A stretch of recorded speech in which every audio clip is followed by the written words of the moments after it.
बहुत सारे बच्चे जो आर्टिकल के बारे में जानते हैं, ये भी जानते हैं कि डेफिनेट आर्टिकल होता है, इनडेफिनेट आर्टिकल होता है, इसे हिंदी में निश्चित और अनिश्चित आर्टिकल बोलते हैं।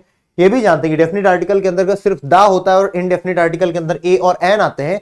उन्हें इस बात में कंफ्यूजन है कि हम एन का यूज करते हैं वोवेल लेटर्स के साथ, जो कि है ए, ई, आई, ओ, यू। ये जिनके भी मन में है वो गलत है, क्योंकि यहां पर रोल आर्टिकल एन कहां पर आएगा, आर्टिकल ए कहां पर आएगा, यहां पर रोल इस बात का नहीं है कि यहां पर ए, ई, आई, ओ, यू आया या नहीं आया। इस बात का है कि आर्टिकल एन सिर्फ और सिर्फ आएगा वोवेल साउंड के साथ।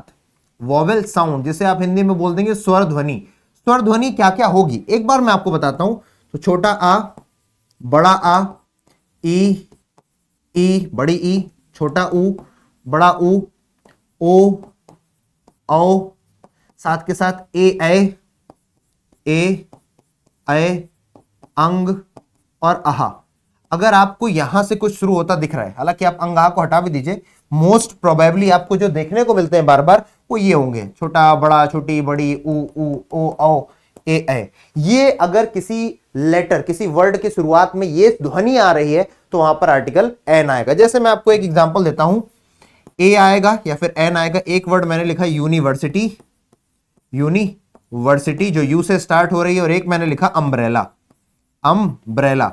दोनों यू से स्टार्ट हो रहे हैं इस हिसाब से, तो दोनों के हिसाब में भैया, क्योंकि यू अपने आप में एक आर्टिकल है, यू अपने आप में सॉरी एक वोवेल लेटर है, तो उस हिसाब से यहां पर एन आना चाहिए। लेकिन ये होगा नहीं ऐसा। यूनिवर्सिटी यू साउंड दे रही, इसलिए यहां पर ए लगेगा। अम्ब्रेला आ साउंड दे रहा है, इसलिए यहां पर एन लगेगा।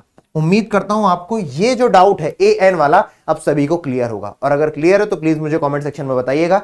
ऐसे ही इंपॉर्टेंट टॉपिक्स को लेकर के छोटे छोटे शॉर्ट्स के रूप में मैं कन्वर्ट करके लाऊंगा, अगर आप लोग कमेंट सेक्शन में मुझसे एक बार को बोलेंगे। और पसंद आया तो हार्ट इमोजी जरूर बनाएं। टेक केयर, जय हिंद।